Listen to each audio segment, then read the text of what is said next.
Hello, everybody. My name is Hartmut Kaiser. I'm working as a researcher and as a faculty at Louisiana State University. I would like to take you on a journey today involving a future or the future.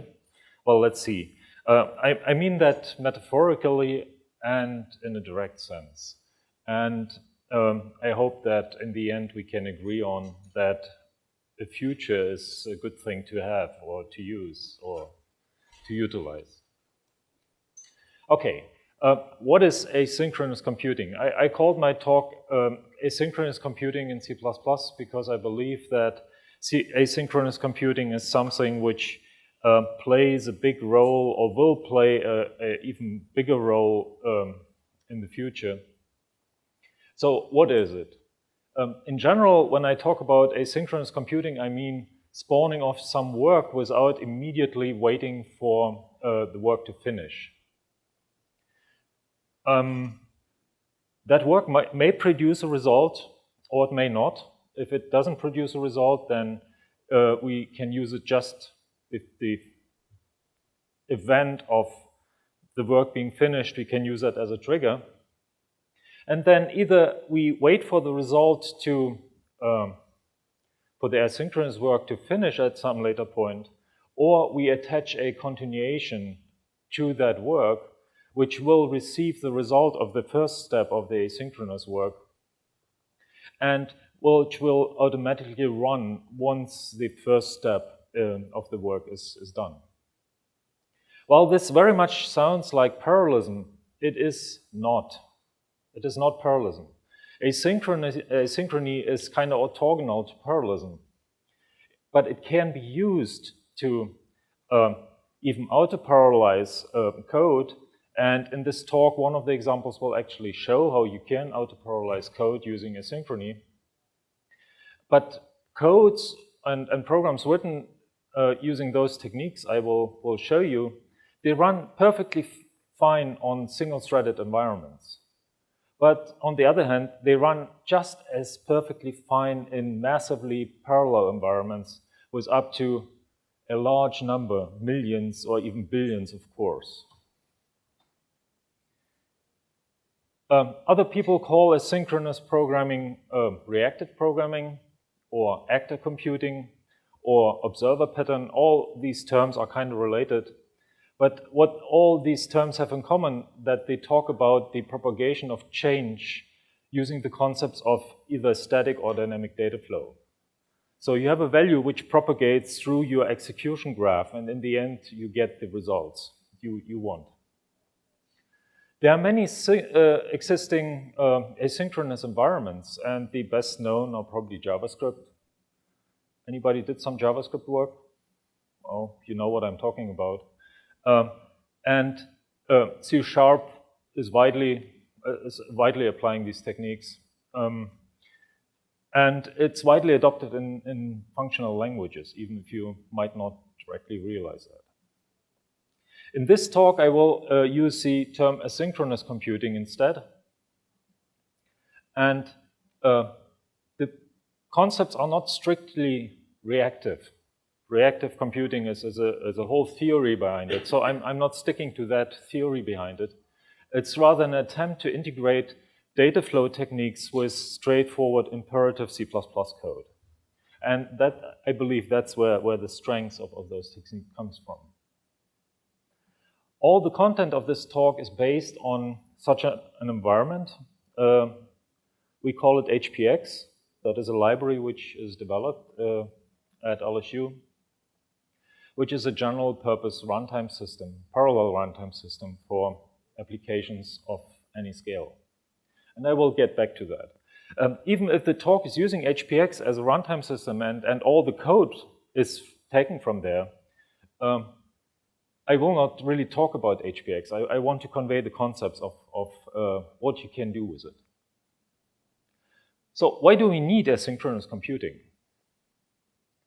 Well, that picture, somebody might have seen it. It's an image of Tianhe 2, the world's largest supercomputer which is available today. It's a Chinese machine. with a projected theoretical peak performance of 55 petaflops. That's 55 times 10 to the power of 15 floating point operations per second. It's a machine which consists out of 16,000 nodes, each node with 2 Intel Ivy Bridge Xeons and 3 Xeon Phis in each node. That gives you an overall core count of 3.2 million cores. Well, it just blows my mind if I think about it. How can we poor programmers write code which utilizes 3.2 million cores at the same time? And it will get worse, because once exascale hits the floor, we will have millions of nodes with billions of cores. Well, I can't do 2 things at a time. Okay, my wife claims she can do 2 things at a time. I can't do that. Not even talking about writing programs which do 3.2 million things at the same time, all the time. Okay, so asynchronous computing requires an environment, a runtime environment, which supports scheduling of work. Otherwise, you can't do that. And all existing asynchronous environments have such a runtime system. It's a Java the JavaScript environment, or C#. There's some magic going on in the .NET runtime. C++ has the standard library. It has some special solutions independent of the standard library. I don't know who was here for Pablo's talk just half an hour ago. SLOWP is one of those solutions. There are a whole bunch of library solutions which help with that. But I want to stick with a standard. I really want to talk about C++ standard and how we can use the facilities, or at least the ideas, the semantics which the standard defines for our needs. As it turns out, and that was really surprising for us when we realized it for the first time, that the existing concepts in the standard are suitable, completely suitable for asynchronous computing. And the main facility type is future. That's why I travel a journey into the future, or involving a future. But there's a problem, and the problem is that default implementations of future in standard libraries usually have a one-on-one relationship between an async, std async, and creation of a kernel thread. And kernel threads are very expensive to create, to schedule, and so on. That's why I want to start with a small Gedanken experiment, like our physicists say, or thought experiment. And that thought experiment should involves 10 seconds of work. And the work of these 10, I have to execute in the 10 seconds, has the specifics that I can subdivide that into arbitrary amount of smaller pieces of work. And then I schedule these smaller pieces of work on separate threads. And the x-axis shows you the grain size of work, which means how large is a piece of work I'm scheduling on one thread. On the right end, I have 10 million, which kind of means I do everything on one thread. So let's assume each unit of work is 1 microsecond. So 10 seconds of work, right-hand side, I run everything on one thread. And on the left-hand side, I schedule a thread for each of the units of work, for each microsecond. And what I want to show here is the results of a performance model we developed, a very crude performance model which doesn't cover everything, what's going on in your system. But it's a sufficiently sophisticated performance model which can predict what will be the runtime of my 10 seconds of work when I do that with different grain sizes. And the main parameter I want to change is the overhead which I create, or which I have, which incurs for creating one thread. So I'll start off with the dependency I'm seeing when I just assume 1 microsecond overhead per thread. So in addition to the 1 microsecond of work I have to do, creation one thread incurs 1 microsecond. And what you can see is that below a certain grain size, my execution time just goes through the roof. By the way, the dotted line corresponds to the sequential execution time when I just do it sequentially. And then you have a plateau, and on the right-hand side, you see that execution goes up again. Well, on the left-hand side, it's easy to understand, right? If I create a huge amount of threads, each incurs 1 microsecond, then the overall execution time just goes through the roof.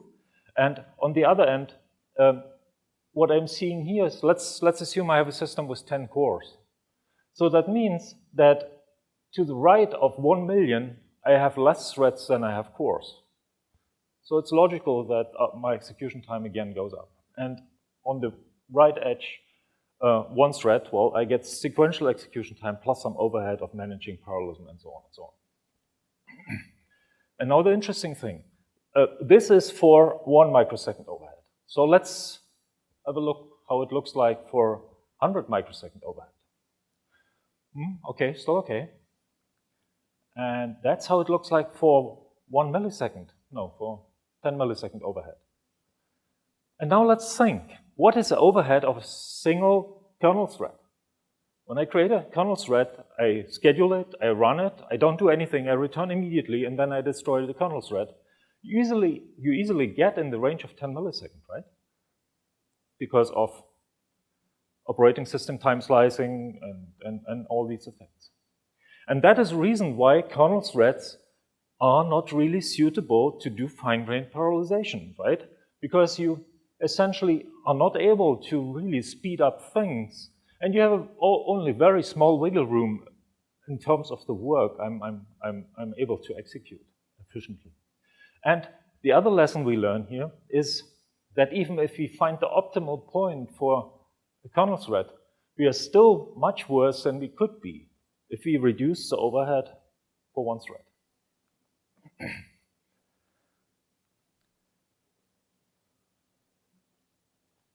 So even relatively small amounts of work can benefit from being split into smaller tasks. That's obvious, right? If our overheads are small enough. And we could even involve a huge amount of threads. In our case, we ended up considering up to 10 million threads. And the best possible scaling, the most speed up in terms of sequential execution time, we got for 10,000 threads. So we had 10 seconds of work, and the best possible way to parallelize that stuff is when we run 10,000 threads. But certainly several problems are involved with it. It is impossible to create that many kernel threads at the same time. Well, you could do that, but no system really runs very smoothly when you have 10,000 threads on your application. But the even larger problem is it's absolutely impossible to think about 10,000 threads at the same time in your code. And your code was just running for 10 seconds or had worked for 10 seconds. So just imagine having, I don't know, times 3.2 million threads in the end to utilize a machine. So what we need is an abstraction mechanism which allows us to manage that. And that's what I want to try to convey, what we can do there. And I will show you that even by introducing that abstraction mechanism, which, no surprise, will be standard future, or not standard future, but the concept of a future, we will gain performance and we will be able to outperform existing parallelization techniques like OpenMP, which are around for 20 years and have been, I don't know, how many people have you sitting at Intel to make OpenMP running fast? Pablo, do you know that? It's probably a huge group of people, right? Yeah. But it's a large number, probably. So we can outperform what that group can create. And that's not the problem that that group is doing bad work. By no means. It's just marvelous engineers. The problem is that the intrinsic programming model of OpenMP doesn't allow us to overcome certain limitations. And when we apply asynchronous computing, we are able to overcome those limitations, which gives us the benefit of speeding up the overall thing, even if we do twice the work or thrice the work of what OpenMP is doing. And that's essentially what I want to try to convey. Okay, so let's have a look, quick recap. Let's have a look at what is the current standard future? Look at the standard. What is a future? Well, a future is an object which represents a result which has not been computed yet. That's it. That scheme kind of demonstrates it. We have some thread, time goes down from up to the bottom. We have some thread, that wiggled line there. And at some point, that thread knows that there has to be performed a computation which is independent from the current computation and which can be spawned off or can be separated. And later in time, the result of that computation is needed to continue. So what that thread does, it creates a future object, which is that dotted square there, or rectangle. And that future object, which is created on that thread, creates that or spawns off another thread, which does the work represented by that future. And then at some point, the initial thread, the consumer thread, decides that it needs actually the value of the computation, but the value has not been computed yet. So what happens is it is suspended. Other work can be done on the core. And when finally the value from the producer thread returns to the future, the original thread is reactivated and keeps running. So that enables a very transparent synchronization mechanism, and I will show you in code how that works in a minute. The important thing, it hides the notion of dealing with threads. Because one of the things I really want to get rid of is the term thread in my computing. I don't want to handle threads because they are so low level, and I have millions or billions of those. I will not be able to reason about them. So I want to have higher level abstractions which are independent of threads. It makes asynchrony manageable, and it allows for composition of several levels of asynchronous operation. And we will see how that works. The last one turns concurrency into parallelism. I put that into parentheses, mainly because the future itself doesn't enable that or doesn't do that for you. But when you start doing asynchronous computing, you are developing a programming technique which helps you to get away from concurrency and to utilize parallelism. So it's not a direct follow-up, but it's kind of the indirect result of using asynchronous techniques. Okay, so let's do an example. The universal answer to life, to universe and everything, we know that, and we want to calculate that. But unfortunately, we know that it takes 7.5 million years, if I remember correctly, to calculate that answer. So we write a function which calculates that answer. And then we create a computer, which we call deep thought, obviously. And that deep thought, what it does, it calls async and spawns that universal answer function on a separate calculation. And async returns you a future which represents the result of that function. It's an object which is a handle to that result which will be eventually produced after 7.5 million years. Well, what you want to do, you certainly don't want to wait for that 7.5 million years, so you probably go on with your life and you do other things. And finally, at some point, I don't know, 3 million generations later, somebody looks at the result and says, promised answer dot get, now I want to see the answer. And two things can happen. Either the result has been computed, then you just get it and you can continue, or the result has not been computed yet, so then get will suspend and will return only after the result has actually been delivered. And that's the very transparent synchronization mechanism I was mentioning. It's a very simple way, runs on one core.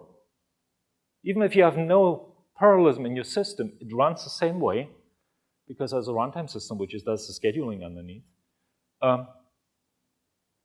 You just will sit for 7.5 million years inside get, because the actual operation will start only when you call get. But it runs on multiprocessors very well, and you might not have to wait that long. Okay, so there are three ways to create a future, or three asynchronous providers, as the standard calls it. The first one is async. We just saw how that works. And I'm not going to talk about the caveats which are related to async and futures returned from async, because the standard has some flaw there, saying that futures returned from async are special futures in the sense that they do some additional stuff in the destructor when they have not been, when get has not been called. The other two ways is a package task, and I will show you what that is, and standard promise. So let's talk about package task. Package task is a function object, and it gives away a future representing the result of its invocation. So it's just a function where you essentially get the future back representing the invocation, which can happen later on. It can be used as a synchronization primitive with a standard thread. You pass it to a standard thread, and I'll show you how that works. But the nice thing is you can use it as a callback to convert a callback into a future. You hand it to some function which expects a callback, and you maintain the future. And whenever the callback is invoked, the future gets ready. So it's a very nice way to turn that around. It's very dark, right? I don't know what to do about that. But is it still readable? Yeah? That's bad. Can we do anything about that? Or dim the lights a bit? But then you won't be able to record, right? Okay, well, I'll go on. Please come a bit closer. That might be easier for you to see everything. So what that does, what I implement here is a simple async. It's just implementation, how you could very trivially implement async yourself. And what that simple async does, it gets two arguments or arbitrary number of arguments. First argument is a function to invoke, and then the arguments which have to be passed along to that async. I create a package task from the function.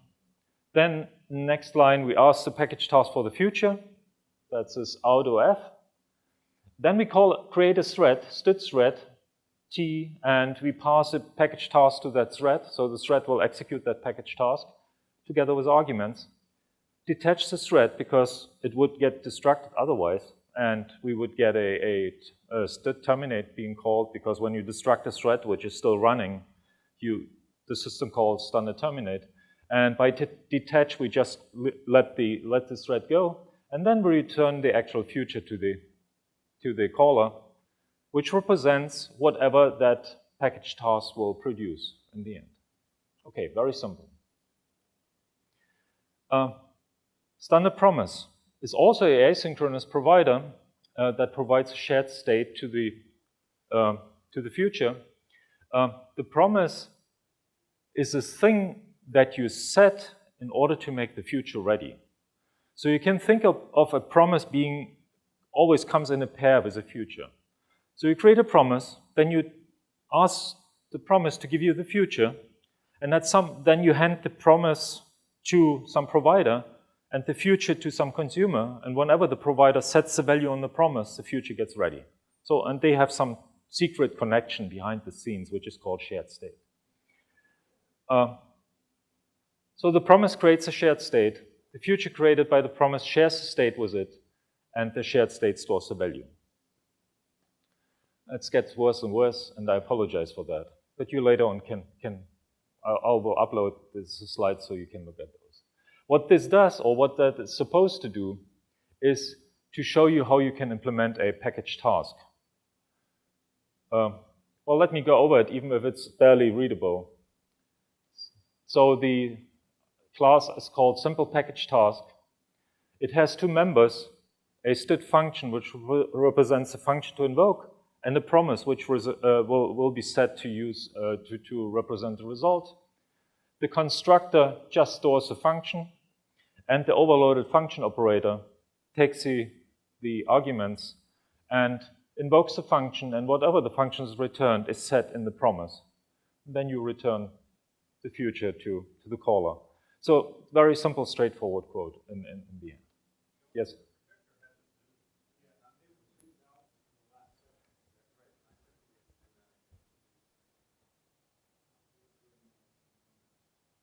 Okay. I'm not sure if I can handle that. Can you try?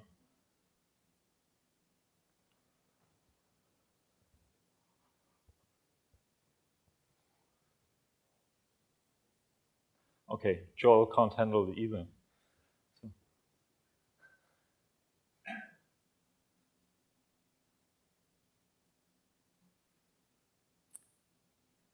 Almost 100 people in this room, and nobody can handle a projector. That's the truth. It's too complex, yeah. Ah, okay. Make it brighter. Yeah, make it brighter, please.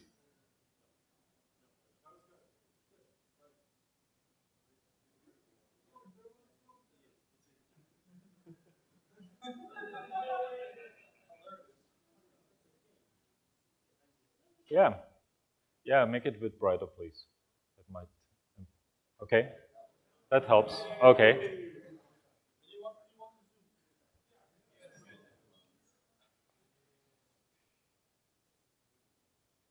Oh, wow. Great. Thank you so much. Okay.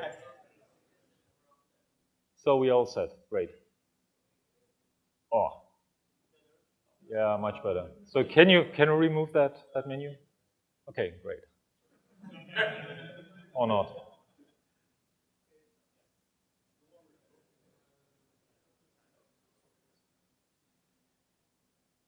Yeah. Okay. Great. Thank you. Thanks, Joe. Okay, now you can see what I meant, right? You have that overloaded function operator which gets the argument, and you call the function which was initialized from the constructor, and whatever the function is returned is used to set the value in the promise. And the future which I got back from the promise in the end gets set and gets initialized. So it's a very simple scheme to use a future. As it turns out, these facilities are not really sufficient to do proper asynchronous computing because it doesn't give you the composability you need. And that's why the standard, there are several proposals currently active for standardization, which will go into several TSs, technical specifications, probably around 2015, might be, or they will be in 2017 in the standard. And I want to present some of those because they are crucial. And remember, everything I show is implemented in HPX, so you can try it out today. So it's not something I pull out of my hair. It's really available. There are several things we want to extend future with. One proposal which extends future to add compositional facilities, so you can compose future sequentially or in parallel algorithms. And Pablo is the main author, and I hope that I don't embarrass myself if I talk about the algorithms today, so please feel free to correct me if I'm saying something wrong. Parallel task regions, and something we added to HPX in addition to the proposals just to play around with it is giving async extended semantics, which we call data flow, and we will talk about that. Okay, so a very simple facility which is proposed is just to create a future which is ready at construction time. The function is called makeReadyFuture, and you pass just the value you want the future initialize with, and it gives you a future which is pre-initialized, essentially which is ready. Very useful for certain context. I just mentioned it as one additional thing. Sequential composition, very important. Sequential composition means that I can attach a continuation to a future which is automatically invoked whenever the future gets ready without me getting in the way. So I essentially give the future a function, and the function will be invoked with a result the future produces. And that example shows you how that works. I create one future from async, which just produces 1, 2, 3. And remember, async returns a future which of the type whatever the function returns. So when the function returns an int, you get back a future int. If the function returns a string, you get back a future string, and so on. Okay. And then I create a second then I call f1.then and pass another function. And that function will be invoked whenever f1 gets ready. The interesting thing here is that then gives you another future which now represents the result of the execution of the attached function. Okay? So you have one function running, you have the future, you attach another function to it, and you get back the future representing the result of the second function. Yes, please. The question is, where's the rationale for the second function to take the future and not the value directly? Very good question. The rationale is that future not only gives you the value, but future is designed to give you the exception which has been thrown in the function it represents. So you can handle errors, essentially, and that's the whole thing. Yes, please.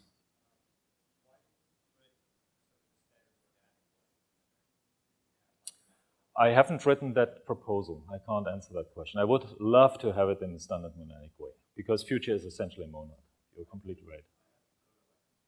Yeah. Well, you have to, I don't know, is Gore here? Gore?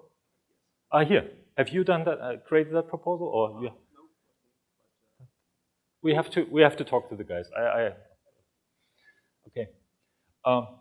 That's how it's proposed. It might still change. Okay, so somebody might come to the census and say, yeah, okay. Or you might want to write a proposal, actually. Feel free. Okay, sequential composition. Parallel composition means that I have more futures and I want to combine those and I want to continue when all of those futures are ready, for instance. And the function we use for that is called whenAll. It's here. So I create two futures, one which gives me an integer, the other one gives me a string, and I call whenAll and pass all the futures to whenAll. And whenAll gives me a future with a tuple which contains original futures. Okay? And that future I'm getting back becomes ready when all the futures I passed to whenAll got ready. So I kind of have a join point, where I can wait for all the futures to get ready. And then I certainly can attach something to that future I got back, right? Or f.then, and that lambda I'm attaching will be invoked whenever the two first futures got ready. And I get the same type pass-through as whenAll, as I'm calling .then on. So that's the same thing here. There are other compositional facilities for get ready. When one of them gets ready, one sum, you can specify how many have to get ready in order for the result to get ready, and so on and so on. Okay, parallel algorithms. Very short. Very quickly. Another standard proposal proposes a parallel STL. Probably everybody knows STL, standard for each standard transform, and so on and so on. And that standardization proposal proposes to create parallel versions of those algorithms. And they are mostly the same in semantics as the sequential ones. The only difference you see is that all of those parallel algorithms have an additional argument. The first argument, which is called the execution policy, where you specify how that parallel algorithm actually should parallelize things. There's an execution policy sequential, so you can force it to do sequential, which probably will fall back to the underlying sequential algorithms, parallel, vec, and so on. What we did in HPX is to add another execution policy, which we call task execution policy. And the difference between task and parallel is that the algorithm now gives you a future to its completion.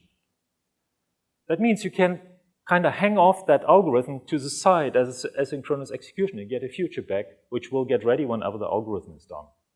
Okay? Very useful, and I will give you an example how that works. Okay, 3 words about HPX. That's really just 1-2 slides to give you an idea. HPX is a general purpose runtime system we created at OSU to facilitate all that, to play around with it. It's open source, so there are the links. You can go to GitHub, can download it. It's boost licensed, so even if some company wants to use it, no problem. The trick with HPX is that we try to be as close to the C++ standard as only possible. So all the semantics of the concurrency and parallel part of the standard are implemented in HPX. And it enables writing applications which outperform and outscale existing ones. And I will show you why. That's one of the reasons. Just one graph. I talked about thread performance or threads overheads in the beginning. And what you see here is a graph which shows you the threads you can execute per second, assuming that the thread does nothing. Just create, schedule, execute, delete the thread. on a system with up to 20 cores. The blue line is HPX, and you get roughly 25 million threads you can execute per second. So that means that the overheads created by HPX are below a microsecond, so in the range of 600 to 800 nanoseconds, depending on how many cores you actually run it on. The red one is just for comparison a library which is called QThreads. It's a POC library which does nothing more but thread scheduling. And the gray line, sadly enough, is TBB. So we were very astonished to see that TBB is not really scaling on the right end. But I'm not saying we did everything right. We might have misused this in some way. So that's the basis. So we have very low overheads, which allow us to use async and futures fairly liberally or fairly easily in our code without incurring too much overhead. And that allows us to use it for these high-performance use cases. The other thing, just as an example, we implemented essentially all the, or large part of the standard concurrency-related API, thread, mutex, future, async, blah, blah, blah, blah, blah, in HPX. So all what you have to do, you change standard for HPX and you get the functionality. And you might ask, why did you re-implement all that? Well, first was performance.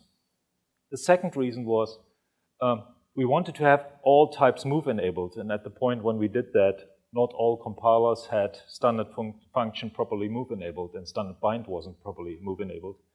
But the main reason is HPX is a runtime system which runs on distributed systems. So you can run it on a cluster, you can run it on Tianhe2, and you can utilize the machine if you want. So all these types have to be serializable. I have to be able to bind a function, send it over the wire, and invoke it on the other end. Okay? But the semantics are exactly as a standard defines them. Okay. Extending async. What if one or more arguments of async are futures themselves? Normally, they are just passed through to the function whenever the function is invoked, and you have to handle the futures yourself there. But what we did, we created an extended async which waits. If one or more arguments are futures, it waits with invoking the function until all the futures are ready. Okay? So it's kind of when all.then combined in one function call. But the API is completely equivalent to async. You have a function, you have the arguments, and f will be invoked only after all futures in the arguments are ready, and non-future arguments are passed through to the invocation of the function. And it gives you back a future representing the result of the invocation of that function. And that simple semantic change changes everything. And I will show you why. Two examples. Somebody of you have seen the video of Sean Parent's talk last year at Going Native, when he was talking about these 3 recipes. No row loops, no row pointers, no row logs. Yeah, you probably have seen it. And I stole that example from his slides there because it fits very nicely. The task is you have some sequence and you have some elements marked up.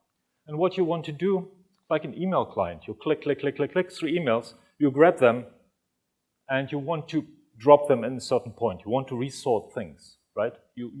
And everybody who has written a UI probably has faced that problem in some way. Just do a collection, do something, and put the result just with a mouse in a different place in your sequence, reordering the sequence.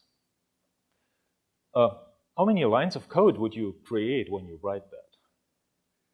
Most of you probably would come up with pretty horrible code to make that happen, right? Well, it's actually very easy. Just think about it as 2 parts of the problem, above the dotted line and below.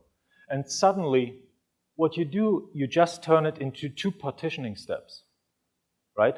Above the dotted line, you want to reorder it in a way that first all which match criteria come first and the others later. And below the dotted line, vice versa. You want to make those which do conform to a criteria first and the others later on. And the standard has an algorithm which is called partition, which does exactly that. And since you want to keep the sequence of those elements constant, you use stable partition. And the code Sean was presenting was exactly that. He created a new algorithm which he called gather. from first to last. P is the insertion point where I want to put that stuff, and the predicate which decides whether the elements are selected. And it returns the result of 2 calls to stable partition. First stable partition from F to P above the dotted line with a negated predicate, and stable partition from the dotted line to the end with a straight predicate. And he returns a pair because stable partition gives you the point of the partition. So what you get back is actually the range where the stuff ended up being dropped, which is very useful to have. Okay, so that's what's still shown. And now what I thought, hey, let's create an algorithm which does that, but which is asynchronous. Very simple. An algorithm which is called getAsync takes the same arguments, but now it returns a future to the pair of the iterators, right? I want to call it asynchronously. And what I do, I call our version of stable partition, which is parallel, because these 2 things are independent, right? I could run them in parallel internally, and I can run these 2 things at the same time if I want. So parallel stable partition, I pass the task execution policy, which means that the stable partition returns 2 futures, okay, representing the result of the partition. And then I have a function which receives the 2 results of the 2 partitions. And remember, the function will be invoked only once these futures get ready, because it's data flow. And all I do, I just return the pair I want, which then gets wrapped in the future, and the future gets ready whenever that function got called. You might wonder what that unwrapped is. That's just a helper function we created to get around that problem you mentioned, that I don't have to specify the futures. It will unwrap the futures for me and just passes along the actual results. And exceptions will be thrown and handled somewhere else. Yes, please. Why would that? Well, you would have to synchronize with the futures yourself in the function. Because when you do async and pass futures to async, they are not guaranteed to be ready when the function is invoked. You could do the same thing, but this way it's much easier because you know that the futures are ready whenever the function gets invoked.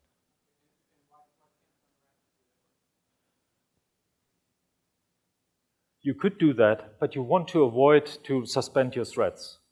So you want to call get on a future only when you know that the future actually got ready. And that is because a suspension has to put aside the whole stack frame, right? And if you have millions of those, then you have millions of stack frame lying around. You want to avoid that. So you want to call .get on a future only when you know that it's ready. And Dataflow makes that happen, okay? Because that lambda gets called only once the future got ready.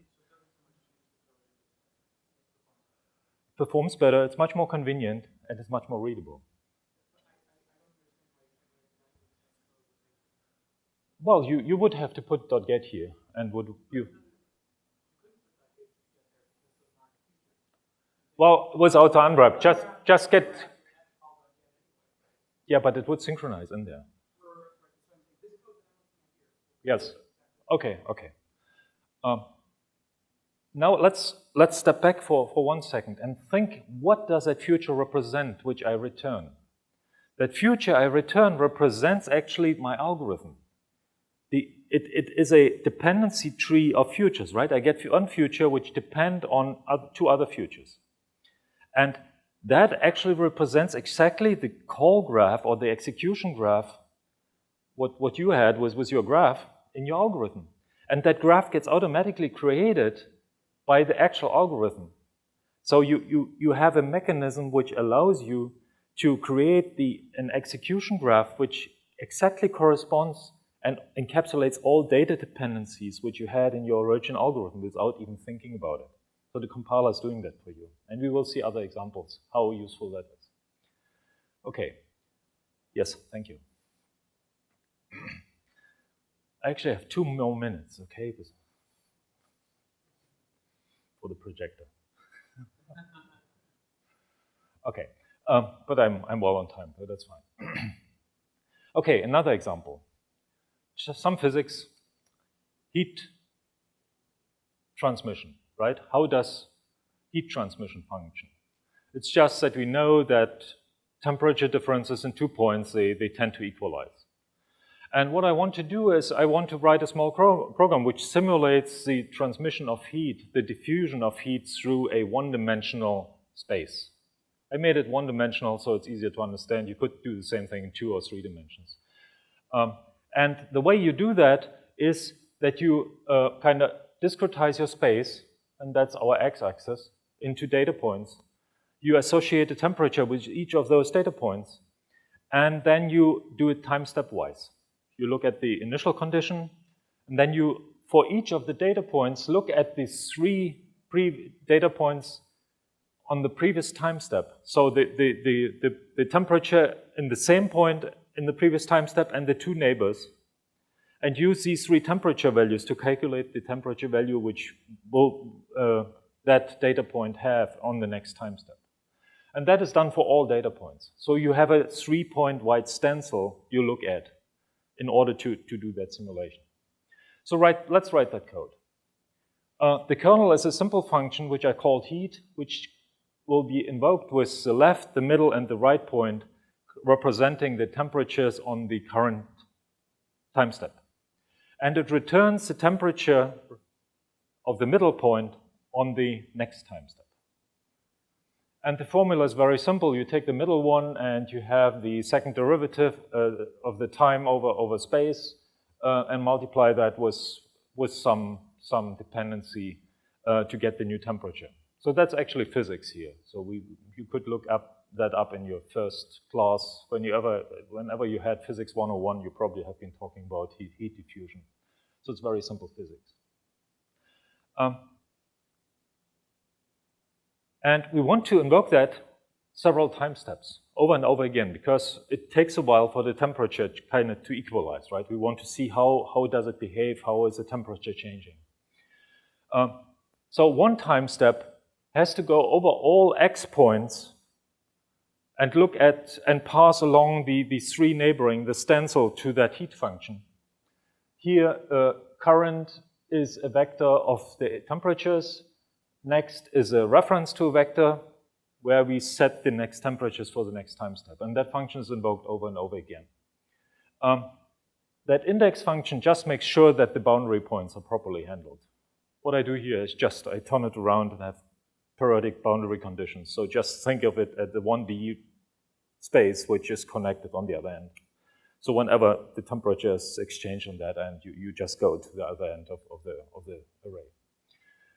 And I call heat with the left one, the current one, and the right one over all data points. Well, the simplest way to parallelize it is to put a OpenMP statement there, pragma OpenMP parallel 4, and we will see some results how that performs later on. I will show you some graphs.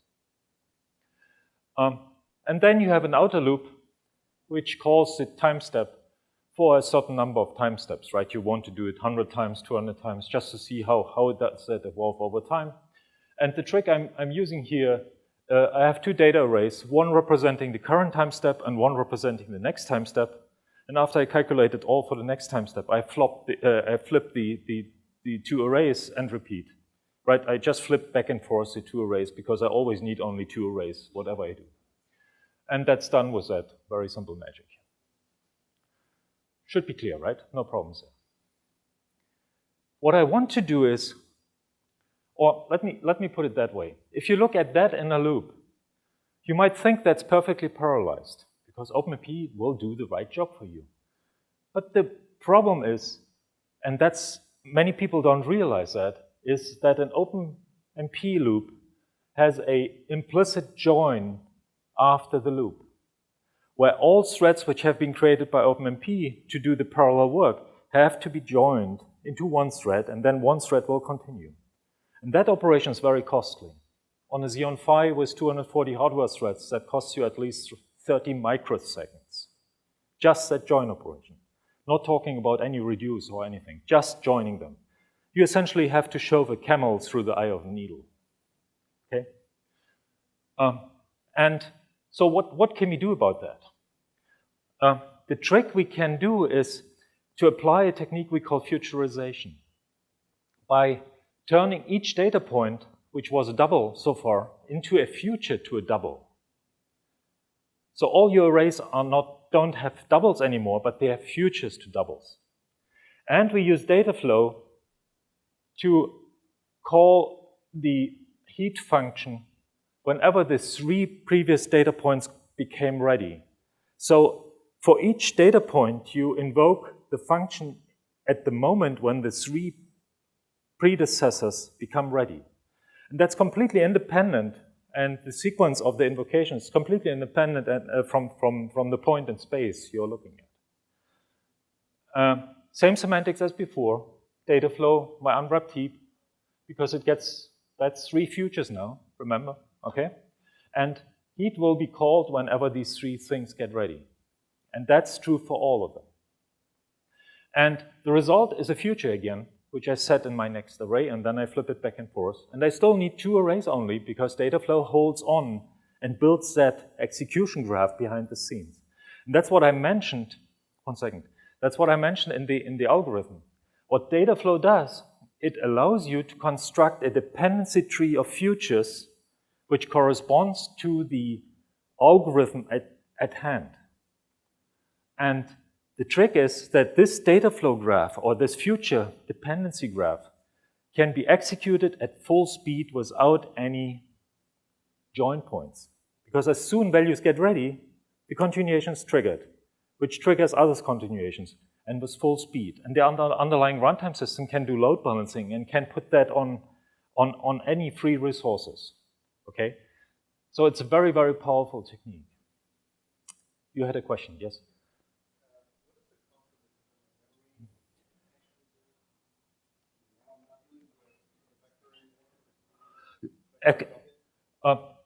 This example runs, I'd say, 1,000 times slower than the sequential version. But I had to show you for you to understand. What you can do is apply a technique which was mentioned already, coarsening, by saying, okay, I'm not turning each double into a future, but I'm splitting up my array into partitions and represent the whole partition by a future. And that allows you to gain speed. Even if you do a lot more work than you did before, you're still faster, and I will show you that in a second, okay? Okay, that's exactly the coarsening technique. So what I now do, I split up my array into partitions of data points, and I build the future graph not for each data point, but for the partitions. Very quickly, essentially the same thing, except that my unit of work is not a data point anymore, but a bunch of data points. So I have a vector of shared futures where each future represents another vector which contains the partitions. So the outer loop is the same thing, except that the types have changed a bit. The time step is exactly the same thing as we had before. Our data flow now works on the futures representing the results of the partitions. And this is the result you get. Let's look at the left one. Do you recognize that graph? That's real data I measured from exactly that code I showed with the partitioning, where this x-axis is the size of the partitions. How large did I make the partitions I hide behind a single future? And this time is the execution time, and the dotted line is the sequential execution time of the whole thing. And as you can see, we have a clear minimum here in a range of a partition size which you wouldn't have expected, right? I did that for 10 million data points, and my best performance I'm getting for partition size around, I don't know, 15,000 data points in one partition. If you do parallelization naively, what you think, hey, let's split it up in, if I have 10 cores, let's split it up in 10 chunks of work in the simplest way, right? And parallelize that. But that puts you roughly here on that graph, right? That means you lose out on quite a bit of performance. There's a factor of 2 or 3 there. That might not be very impressive. This is much more impressive. What this gives you is the gray line is the performance. X-axis is number of cores, just scaling data. How does it scale? The y-axis is the performance, mega lattice updates per second. So how many data points I have handled in a second. The gray line is OpenMP. Is that pragma I showed you, pragma OpenMP parallel. That's what you get when you do the naive OpenMP parallelization. The blue line is what you get with the data flow stuff. So you gain twice the performance, essentially, on 16 cores, just by doing that futurization. And the reason is that you get rid of that barrier, that implicit barrier in the end of the for loop, which is imposed by OpenMP. As I said, you're doing a lot more work than you did before, almost 10 times the work, but you're still twice as fast. By the way, the dotted line here is just a theoretical peak we get from the memory bandwidth of the system. So that's what you could get if everything was fine and no overheads were involved and so on. Okay, so just to show you what you can do. And the real power of that is that you essentially auto-parallelize your code. If you look at that, you don't see any parallelization, right? Essentially what you did is just a straight transformation of the sequential code you wrote. You turned the actual function invocation into a data flow and your data types into futures of something, but that's it. But that creates you a graph, a dependency graph of futures, which when executed gives you exactly what you want. So you turn your straight algorithm, which computes things, into an algorithm which first creates a graph, the dependency graph of your data, which when executed actually does what you want. So you turn your code into a compiler which creates a dependency tree, which then can be auto-parallelized by the runtime system. And that's the main power here. And that, on the other hand, tells you how inefficient our parallelization techniques are, which we use for 20 years now. How much overhead are hidden, and nobody's talking about those. Okay, and that's essentially what I wanted to convey, just as conclusions. Asynchronous computing is fun. It's addictive.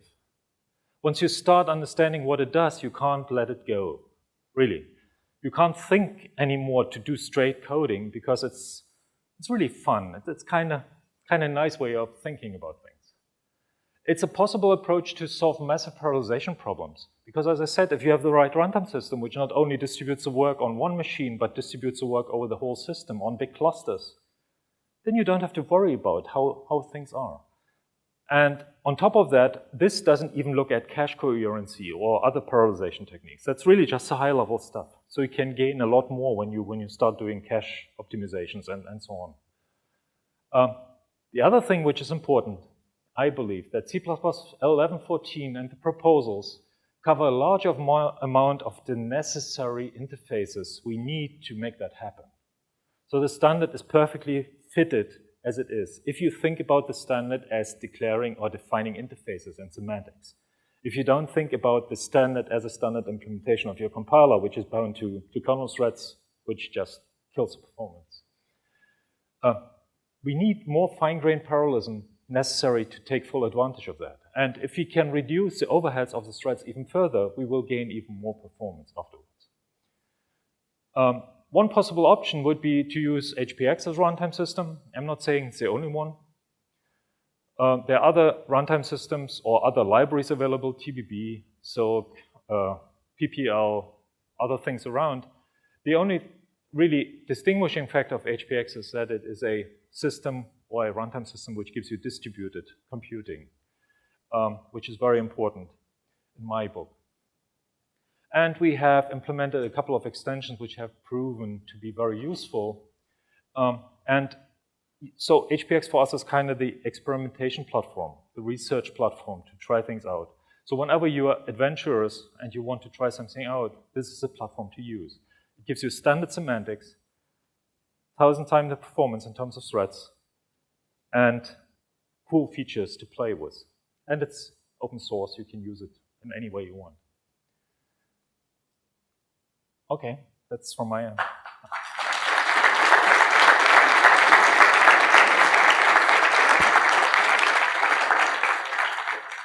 A question. Yes.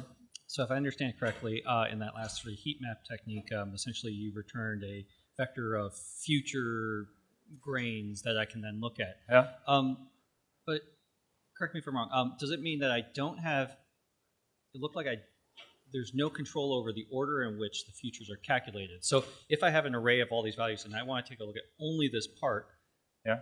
it may actually calculate all the other parts first, and I'm actually sitting around for it to do this last part. Does that mean that, so is there any sort of control, like if I go to grab this particular one, it forces those? This dependency tree will execute and will obey the data dependency you defined. So if you insert additional data dependencies and you say, I want to have an output statement which depend on this, this, and this, and this, then that one will be invoked and you can do that at the correct time. So, but if I didn't know that ahead of time, so let's say I'm doing this sort of thing and then later on this data is being displayed on something and it's 1,000,000 points long, but I'm only looking at this particular one. Then I don't know perhaps how the user is going to do it, so I end up with this sort of non-priority based sort of future dependency tree. Well, you know, when you write code, this is not magic. That's C++. So you can have the same problems when you write straight code, right? It all depends on you how you build that. And if I want to abort any of this, let's say I've only viewed one portion of it and it's like, okay, cool, I don't care about the rest of it, delete it, and now, does that mean all those other features have to run to completion? That's a very good question. The standard had, or there was a discussion to add some means of aborting tasks which are represented by a future. But this is conceptually wrong, because the future represents the result and not the action which is actually run behind the future. So kind of canceling it through the future is a wrong way to do. And there are still discussions going on how you can make that happen and still cancel that. In HPX, we currently have no mechanism. But if you have any ideas, I'd love to hear that. And we can try that out. Yes, please.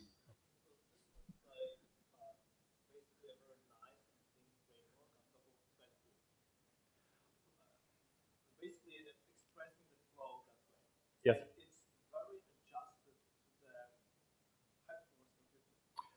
It runs on your iPhone. Yes, but it's the asynchronous part is very adjusted to when you know how to split your data, so that it has predictable runtime. Yes. And you know, like this chunk will take the same time as Yes. this time. Yes. But futures are also extremely useful for all kinds of I/O.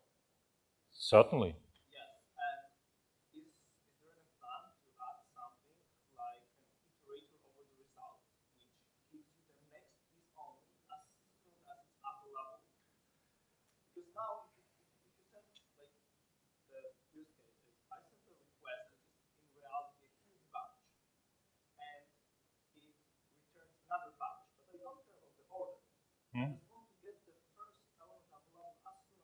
Okay, I see what you mean.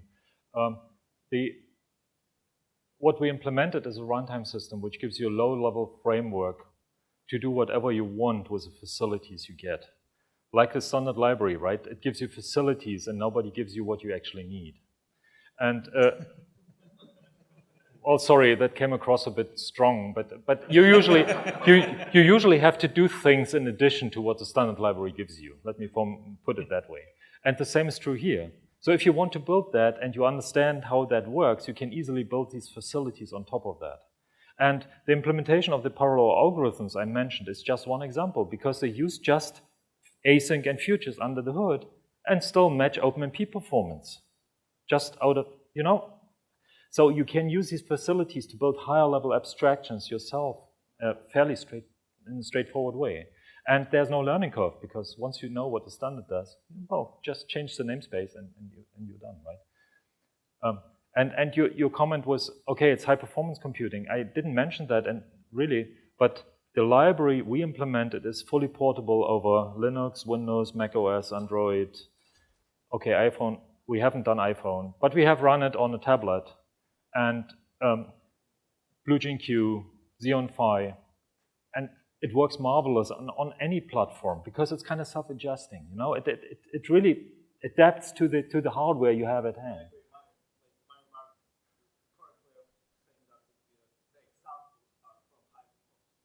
Okay, yes, certainly. Well, the gas are not, right? The gas is really an UI problem in the end. But yeah. Any other questions?